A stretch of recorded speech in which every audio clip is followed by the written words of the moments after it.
छत्तीसगढ़ को कुदरत ने बेशकीमती तोहफों से नवाजा है। यहाँ ऐसी कई जगह है जो इस प्रदेश की खूबसूरती के प्रतिमान है। इन्हीं में से एक जगह है मैनपाट। सरगुजा जिले में स्थित मैनपाट छत्तीसगढ़ के शिमला के नाम से भी जाना जाता है। मैनपाट एक ऐसी जगह है जहां पर जाना हर छत्तीसगढ़िया का सपना होता है। लगभग 50,000 की आबादी वाला ये पहाड़ी इलाका अपनी आलू और टाऊ की फसल के लिए जाना जाता है। अनुकूल मौसम होने की वजह से यहाँ तिब्बती शरणार्थियों को भी बसाया गया है।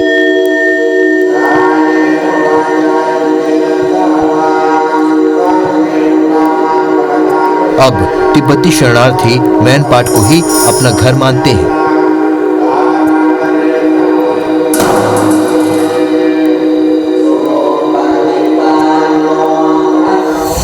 दरअसल चीन के तिब्बत पर हमले के बाद 1959 में पलायन कर रहे तिब्बतियों ने शरणार्थियों के रूप में भारत में शरण ली थी और इनमें से कुछ तिब्बती सरगुजा जिले के मैनपाट में बसाए गए थे। करीब 900 की संख्या में पहुंचे तिब्बतियों को यहाँ अलग अलग 7 कैंपों में बसाया गया है। मैनपाट की जलवायु ठंडी होने के कारण इसे तिब्बतियों के रहने के लिए अनुकूल माना गया, मगर जब इन्हें यहाँ शरणार्थी के रूप में बसाया गया था तो इनके सामने नए इलाके में खुद को ढालने, यहाँ के परिवेश में बदलने और खुद को स्थापित करने की चुनौती थी। शुरुआत में मैनपाट का इलाका एक बीहड़ जंगल हुआ करता था, जहाँ सरगुजिहा आदिवासी परिवार के लोग ही रहा करते थे। शुरुआत में तिब्बती आदिवासियों को देखकर डरा करते थे तो आदिवासी तिब्बतियों को। उस दौर से निकलकर आज तिब्बती समुदाय पूरी तरीके से मैनपाट, सरगुजा और स्थानीय परिवेश में ढल चुका है। हम अपनी पड़ताल के जरिए आपको बताएंगे कि आखिर कैसा है तिब्बत संस्कृति और कैसे जीवन यापन कर रहे हैं तिब्बत समुदाय के लोग। नमस्कार, मैं हूं अभिषेक सोनी। IBC 24 की खास पेशकश पड़ताल में आपका स्वागत है। छत्तीसगढ़ का शिमला यानी मैनपाट जितनी विविधताएं अपने में लिए हुए है, यहाँ रहने वाला तिब्बती समुदाय की कला और संस्कृति के साथ सभ्यता भी उतनी ही विविधताओं से भरी है। किस तरह तिब्बती शरणार्थी मैनपाट तक पहुंचे, क्या उनकी आजीविका है और किस तरह की है इनकी कला और संस्कृति, इन सभी बिंदुओं से हम आपको रूबरू कराएंगे और ये जानने की कोशिश करेंगे कि अब क्या जो शरणार्थी थे तिब्बती समुदाय के लोग वो भारत के हो चुके हैं या अब भी उन्हें अपने वतन वापस जाने की उम्मीद बंधी हुई है। तो आइए शुरू करते हैं हमारी खास पेशकश पड़ताल।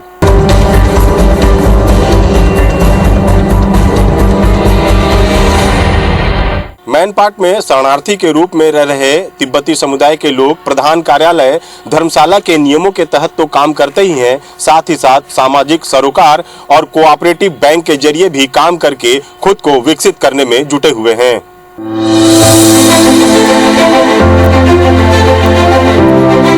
मैनपाट के 7 कैंपों में बसे तिब्बती समुदाय के लोग भले ही अलग अलग कैंपों में निवास करते हों, मगर इनके नियम और कानून धर्मशाला के प्रधान कार्यालय के अधीन ही संचालित होते हैं। यही कारण है कि यहाँ कैंप नंबर 1 में दफ्तर संचालित होता है, जहाँ धर्मशाला के नियमों के अनुरूप काम किया जाता है। तिब्बती समुदाय सोशल वर्क के रूप में ओल्ड हाउस, हॉस्पिटल और स्कूलों का संचालन करता है, जहाँ सिर्फ तिब्बती समुदाय के लोग रहते हैं। कोई भी तिब्बती कानून के विपरीत जाकर काम नहीं करता और कार्यालय के नियमों का 100% पालन भी करता है। हमारा जो यहाँ शरणार्थी मेन हेड ऑफिस जो है वो धर्मशाला हिमाचल प्रदेश में है, तो वहीं से मतलब एक एडवाइस के थ्रू से अपना मतलब जितना भी यहाँ भारत में शरणार्थी लोग आया है तो मतलब हर ऑल इंडिया में बसा हुआ है। तो यहाँ मैनपाट में उस टाइम में करीबन 800-900 लगभग आया हुआ है परिवार। तिब्बती समुदाय खुद को विकसित करने के लिए कोऑपरेटिव के तहत साझा प्रयास से भी मजबूत बन रहा है। इसके तहत मैनपाट में कोऑपरेटिव की स्थापना की गई है।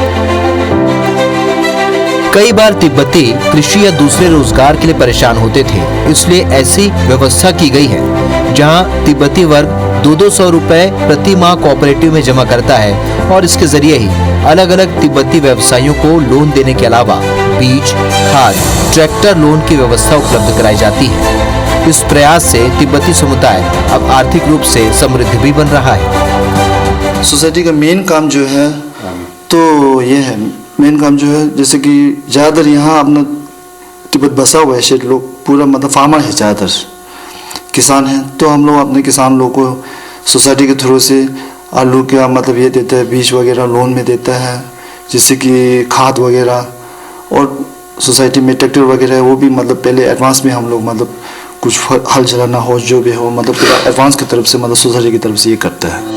बहरहाल खुद के दम पर स्थापित करने की कोशिश ही है कि आज तिब्बती समुदाय हर क्षेत्र में अपना लोहा मनवा रहा है। व्यवसाय में तिब्बती कालीन और स्वेटर के लिए देश भर में व्यवसाय कर रहे हैं।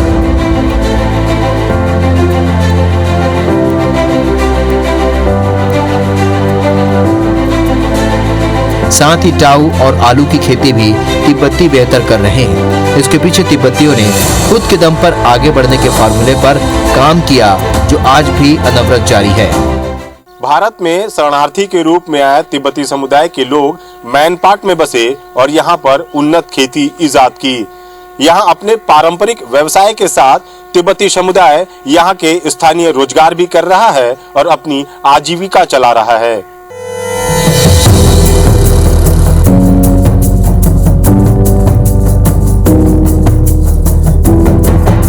5 दशक से मैनपाट की पहचान बने हुए तिब्बती शरणार्थी इस दौरान शायद ही कभी तिब्बतियों को कोई बड़ी परेशानी हुई हो।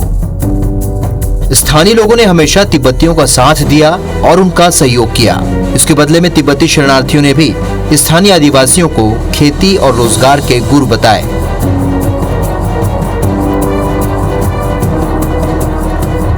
तिब्बतियों को यहाँ पढ़ने के लिए भी विशेष सुविधा मिलती है। केंद्र सरकार ने खास तौर पर उनके लिए यहाँ एक स्कूल खोल रखा है, जहाँ पहले मिडिल क्लास तक पढ़ाई होती थी, लेकिन दर्ज संख्या घटने की वजह से अब 5वीं तक की पढ़ाई होती है। हम लोग को बहुत अच्छा लग रहा है। हम लोग अभी मतलब यहाँ आकर के 60 साल जैसा हो गया है। तो ये अब हम लोग को गुरुजी दलाई लामा जी भी कहते हैं कि भारत हमारा दूसरा घर है। तो ये हम लोग का दूसरा घर हो गया समझिए अब। तो बहुत अच्छा लग रहा है और सरकार की तरफ से भी सहयोग बहुत अच्छा तरह से मिल रहा है। जैसे राशन हो गया या कोई भी चीज़ जैसे लोकल को मिलता है ना, तो हम लोग को भी मिलता है। तो इसमें बहुत बड़ा सहयोग मिल रहा है। अब तो हम यहाँ के लोकल से घुल मिल गया है। यहाँ का जैसे त्यौहार हुआ हम लोग भी उसी का अच्छा ये करते हैं, मनाते हैं सब मिल बांट के मतलब। तो अब यहाँ का वातावरण हम लोगों को अच्छा लगता है। समय के साथ मैनपाट में रहने वाले शरणार्थियों के हालात भी बदले हैं। अब वो उच्च शिक्षा हासिल कर रहे हैं और अपने मुताबिक अपनी जिंदगी को आकार दे रहे हैं। तिब्बतियों की नई पीढ़ी बेहतर भविष्य के लिए बाहर जाकर रहने लगी है, लेकिन अब भी यहाँ बहुत से परिवार पारंपरिक व्यवसाय कर रहे हैं। खेती के अलावा तिब्बतियों का सबसे बड़ा व्यवसाय है स्वेटर बेचना। ठंड के मौसम में मैनपाट का कैंप लगभग वीरान सा होता है। यहाँ सभी नौजवान स्वेटर बेचने के लिए देश के अलग अलग हिस्सों में चले जाते हैं और फिर 3 महीने बाद ही मैनपाट वापस लौटते हैं।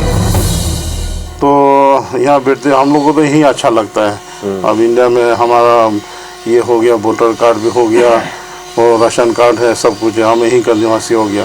अब हमको तो यही अच्छा लगता है। कभी लगता है कि तिब्बत वापस जाना है? क्या लगता है आप लोगों को? वो तो वक्त बताएगा, अभी तो नहीं बता पाएगा। वैसे तो यहाँ अच्छा लगता है हम लोगों को। अच्छा। हाँ, वहाँ का पानी वो हम लोग सूट भी नहीं करेगा।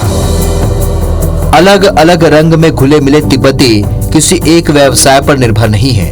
आज उनके पास नौकरी है, खेती है और अपना खुद का व्यापार भी। उन्हें अपने होमलैंड से दूर रहने की टीस तो है, लेकिन मैनपाट के पुरसुकून माहौल में उन्हें वो सब मिल रहा है जो एक खुशहाल जीवन के लिए जरूरी होता है। मैनपाट में शरणार्थी के रूप में रह रहे तिब्बती समुदाय के लोगों ने स्थानीय लोगों को भी बहुत कुछ देने का काम किया है। तिब्बतियों की कालीन कला जहां सरगुजा की पहचान बन चुकी है, तो वहीं मैनपाट को टाऊ की खेती के लिए भी जाना जाता है, जिसका सीधा लाभ स्थानीय लोगों को मिल रहा है।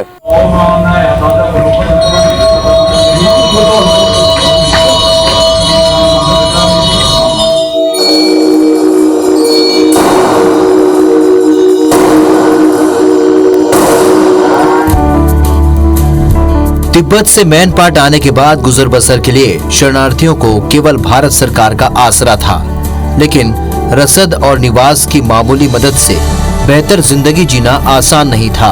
ऐसे में तिब्बतियों ने अपने पारंपरिक खेती को मैन पाट में आगे बढ़ाने का फैसला किया।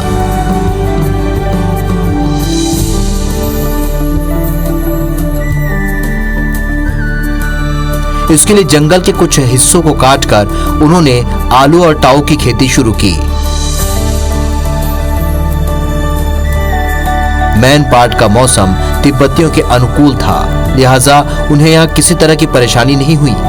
धीरे धीरे उन्होंने खेती को ही अपना व्यवसाय बना लिया। ये एकदम जंगल जैसा था, एकदम जंगल था, यहाँ खेती तो कुछ भी नहीं होता था। तो यहाँ हम लोग बस के फिर मतलब सरकारी सहयोग से जमीन मिला और तो खेती बाड़ी किया। और खेत का मतलब यहाँ का बीज उज है, तो यहाँ जो पहले नहीं था वो सब हम लोग का व्यवस्था करके आसाम कहाँ से लेकर आया है। टाऊ का और आलू का, ये सब मैन जो खेती कर रहे हैं सब बाहर से हम लोग। यहाँ मैन पाट में तिब्बतियों ने जहाँ टाऊ की खेती दी, उन्नत किस्म के कालीन का उद्योग भी यहाँ के लोगों को सिखाया। वहीं आलू लगाना, जो खरीफ की फसल में आलू का लगाने की खेती, इस तरह की बहुत चीज़ें तिब्बतियों ने यहाँ के स्थानीयों को दी है और यहाँ के स्थानीयों ने भी इनको अपने हाथों हाथ लिया है। और ऐसा लगने लगा है कि अब मैन पाट में तिब्बती और भारतीय अब लगभग एक से रूप में आपको देखने को मिलेंगे। तिब्बती अपने कालीन के लिए भी जाने जाते हैं, जिसकी डिमांड न सिर्फ देश बल्कि विदेशों में भी होती है।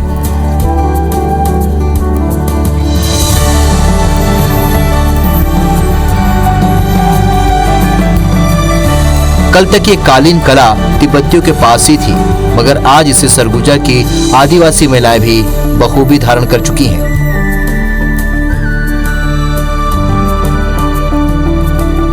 यही कारण है कि आज वो महिलाएं जो कल तक घर का ही काम करती थीं, वो आज कालीन व्यवसाय से जुड़कर लाखों कमा रही हैं। सरगुजा जिला प्रशासन भी इस कला को बढ़ावा देने के लिए हस्तशिल्प कला बोर्ड के जरिए मिलकर काम कर रहा है। जब से हमारा विभाग यहाँ मतलब रोजगार दिया है, कालीन के ऊपर काम चल रहा है, तो बाहर जाती थी वो महिला, यहीं रोजगार अपने आसपास मतलब गांव के क्षेत्र के हैं यहीं, तो यहाँ के काम कर रहे हैं जिससे उनको रोजगार मिल रहा है।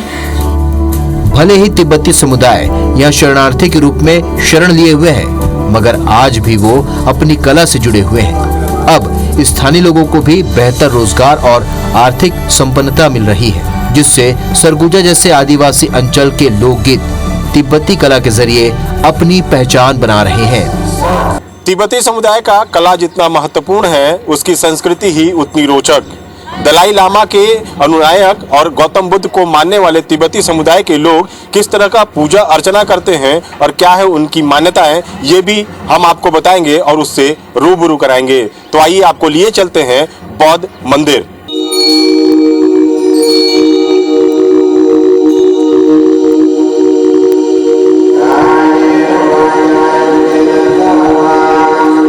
घरों में लहराते ये ध्वज प्रतीक है उस अटूट आस्था के जो तिब्बती शरणार्थियों ने अपने दिलों में संजो रखा है।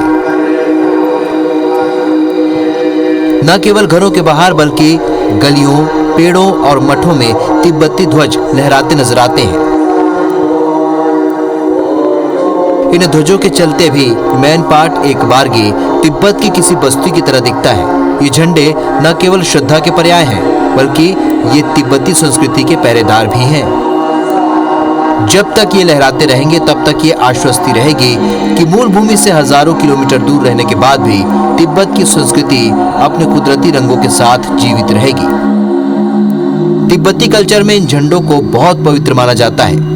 तिब्बतियों के पारंपरिक झंडे अनगिनत बौद्ध मंत्रों से अभिमंत्रित किए जाते हैं। बौद्ध धर्म में ये मान्यता है कि झंडों पर लिखे मंत्र हवा के साथ जब वायुमंडल में तैरते हैं तो विश्व में सत्य, अहिंसा और शांति की स्थापना होती है। बौद्ध मंदिरों में पूजा करते वक्त भगवान को 7 कटोरियों में पानी चढ़ाने की भी परंपरा है। माना जाता है कि ऐसा करने से विश्व के 7 महासागर कृपा करते हैं। ये सुबह गिरिंग तारा की पूजा करता है और महाकाली का पूजा भी करता है। और अच्छे से है। दलाई लामा जी को हाँ, दलाई लामा का लॉन्ग लेप पूजा करता है। दलाई लामा जी का अपना गुरु जी ये कर्मापा है, वो लोग का अपना अपना हेड लामा रहता है, वो लोग का ले लॉन्ग लेप का ले पूजा करता है। तो आप लोग तिब्बत से यहाँ आए, शरणार्थी के रूप में है, और लोग कैसे आते हैं, कैसे पूजा करने आते हैं, मंदिर को देखने कितने लोग आते हैं? ऐसे तो इधर का आजकल लॉकडाउन है इसलिए थोड़ा कम आता है। पहले तो ज़्यादा नहीं आता है। अबे 2-3 साल हो गया, फिर ज़्यादा टूरिस्ट लोग आता है देखने मैन पार्ट में। अपनी मातृभूमि से दूर रहकर भी तिब्बती अपनी परंपराओं और पर्वों से जुड़े हुए हैं। हर साल वो दिवाली जैसा ही एक त्योहार मनाते हैं, जिसे वो लौसर पर्व कहते हैं। तिब्बती कैलेंडर के अनुसार फरवरी या मार्च के महीने में आने वाला ये त्योहार चांद के पूरे स्वरूप में होने पर मनाया जाता है। इस पर्व में मीठे पकवान बनाकर हर तिब्बती एक दूसरे को बधाई देता है। शाम ढलते ही सभी मिलकर नाच गाना करते हैं और भगवान को याद करते हुए एक दूसरे की खुशी की कामना करते हैं। त्योहार में हमारे यहाँ देखिए, एक तो लोसर होता है। लोसर मतलब लो मतलब नया साल हो गया, और सर मतलब नया साल, तिब्बतियों का नया साल हो गया। वो लगभग आपका ये फरवरी मार्च में हर साल पड़ता है। एक सबसे बड़ा त्योहार एक है, और दूसरा है परम पावन दलाई लामा जी का जो जन्मदिन जो है वो हम लोग मनाते हैं। चीन की दबंगई ने तिब्बत से भले ही इन्हें दूर कर दिया हो, लेकिन मैन पाट ने उन बेघर बार शरणार्थियों को बड़े प्यार से संवारा है। न केवल लोगों को बल्कि तिब्बती संस्कृति में भी पलने बढ़ने का पूरा अवसर उन्हें मिलता है यहाँ। तभी तो शरणार्थी कैंपों में आप जहाँ भी जाएं, खुशहाल चेहरे नजर आ जाएंगे।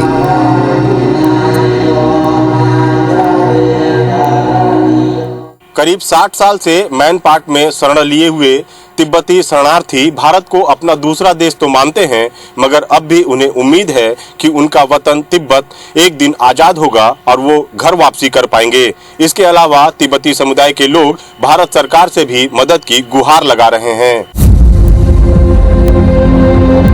1962 से मैन पाट में शरणार्थी के रूप में रह रहे तिब्बती समुदाय के लोगों को सरकार के द्वारा बसा तो दिया गया और उन्हें खेती करने के लिए जमीन भी उपलब्ध करा दी गई, मगर अब भी इन्हें पट्टा नहीं मिल सका है।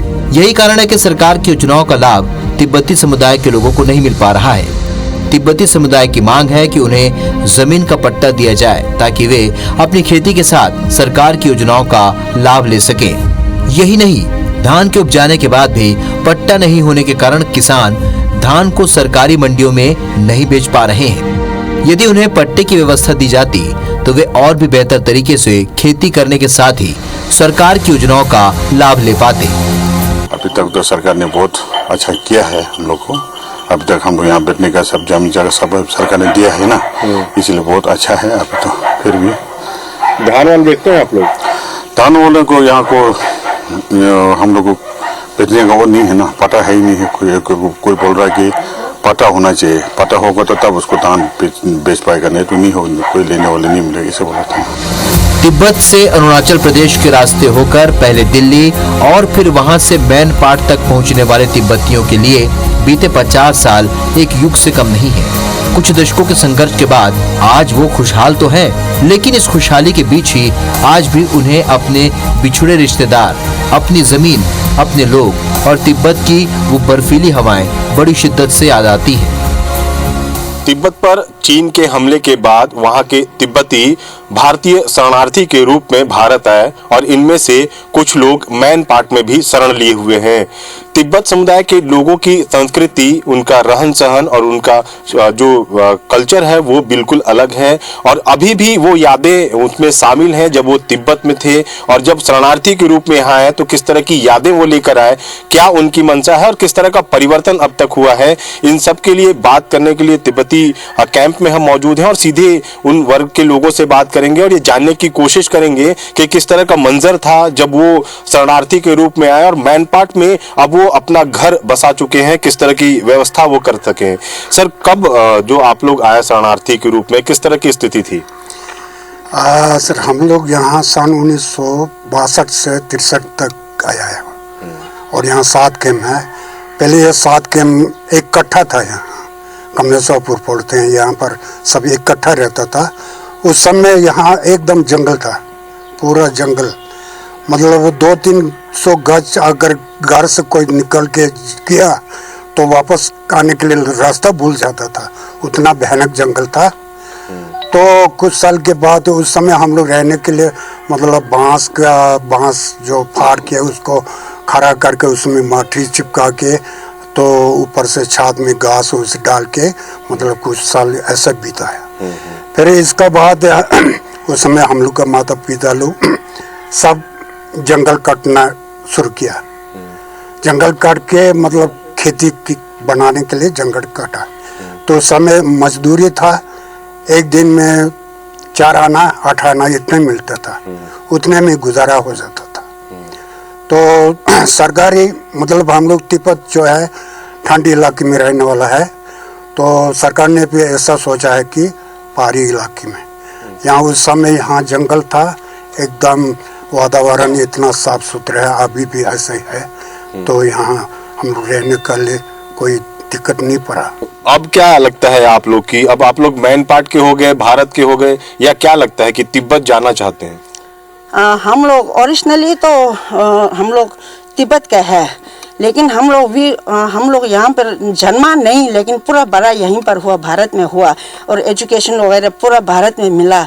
एक तरफ से भारत हमारा सेकंड मदरलैंड है, लेकिन हम लोग ये कभी नहीं सोचते हैं कि अब भारत हमारा हो गया, हम तिब्बत नहीं जाएंगे, ये हमारा देश है, ये हम लोग नहीं सोच सकते। क्योंकि हम लोग अंत तक अपना पूरा लास्ट ये ब्रीथ तक अपने देश के लिए स्ट्रगल करेंगे। देश के जाने की उम्मीद है, आशा है, हम लोग अंतिम सांस तक रहेंगे। बहरहाल युवा तिब्बतियों को तो ये याद भी नहीं कि आखिर तिब्बत कैसा है।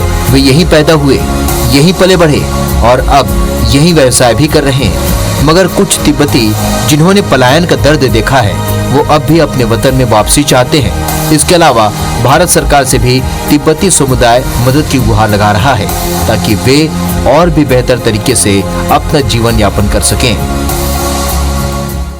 तिब्बती संस्कृति अपने आप में अनूठी है और यहाँ का कल्चर न सिर्फ पूरे मैन पार्ट को एक अलग पहचान दे रहा है, बल्कि देश भर में जाना जाता है। यही कारण है कि अब तिब्बत के बिना यहाँ मैन पार्ट एक तरह से अधूरा है। यहाँ की संस्कृति और कला साझा संस्कृति का पहचान दिलाती है। ऐसे में कहा जा सकता है कि सचमुच यहाँ पर एक छोटा तिब्बत बसता है। यहाँ के लोगों का कहना है कि तिब्बत उनके घर वापसी की उम्मीद तो अब तक ये लोग लगाते हैं, लेकिन उनका यह भी कहना है कि भारत एक उनका दूसरा देश है। आज की खास रिपोर्ट में हमने आपको तिब्बती संस्कृति और कला से रूबरू कराने की कोशिश की। ऐसे ही दूसरे संस्कृति और दूसरे रिपोर्ट पर हम आपको पड़ताल दिखाते रहेंगे, लेकिन आज की खास पेशकश में फिलहाल इतना ही। हमें दीजिए इजाजत। नमस्कार।